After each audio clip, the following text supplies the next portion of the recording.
But what advice do you have for people who are just genuinely curious, or they might be getting to their first HYROX?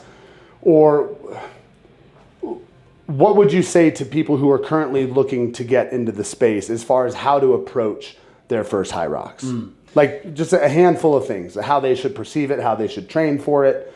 I'll give you mine specifically when I have people do their first HYROX.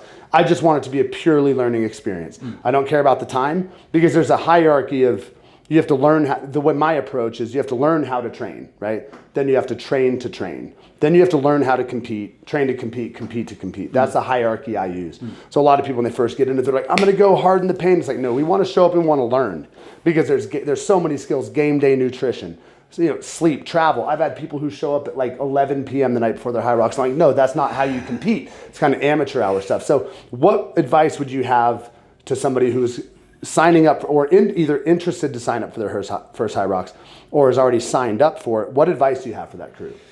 Yeah, no, like the way you laid it out, like that's the best way to do it. It's like, hey, this first one, it's not going to go how you want.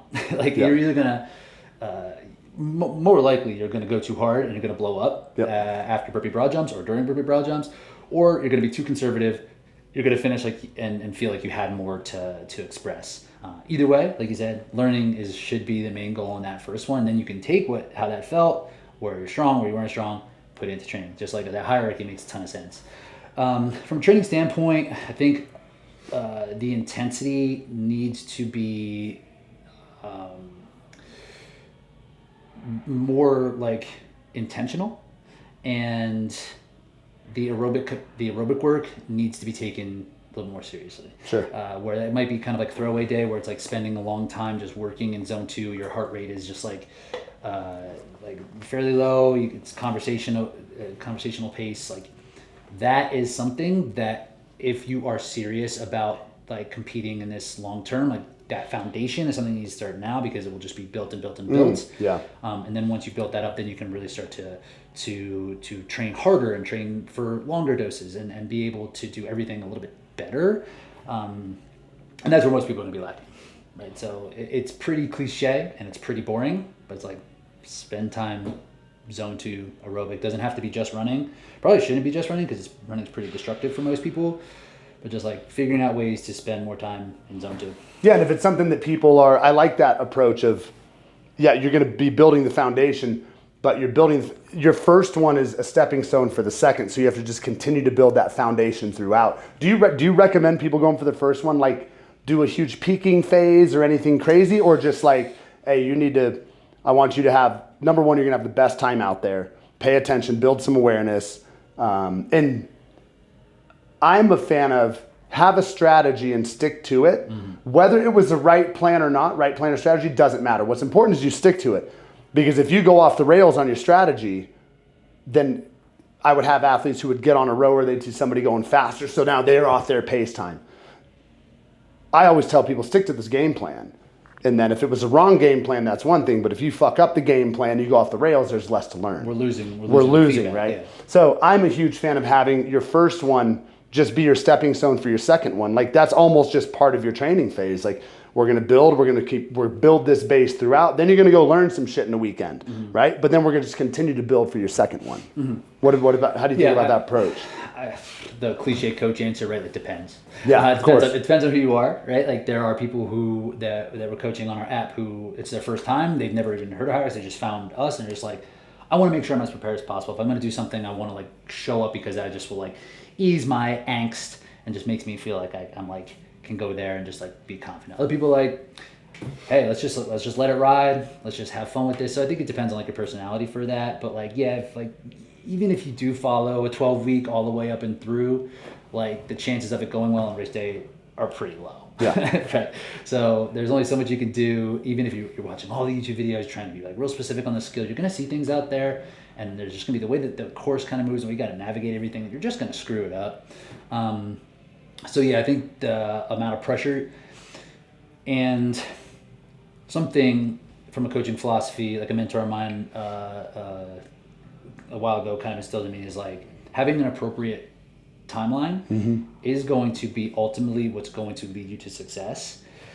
And when you come in with these big expectations, you probably will bail before you can really express what you're fully capable of, because like you feel like you just don't have it, when you really just have like kind of given up on yourself a little bit too early. Sure.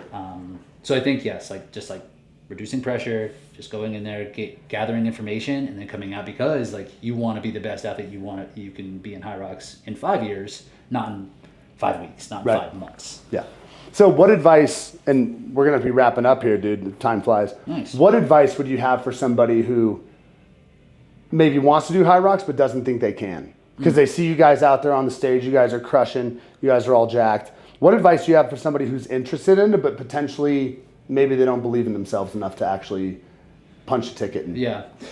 These are my favorite people who go out there and are just like, this is such an accomplishment, because it is hard.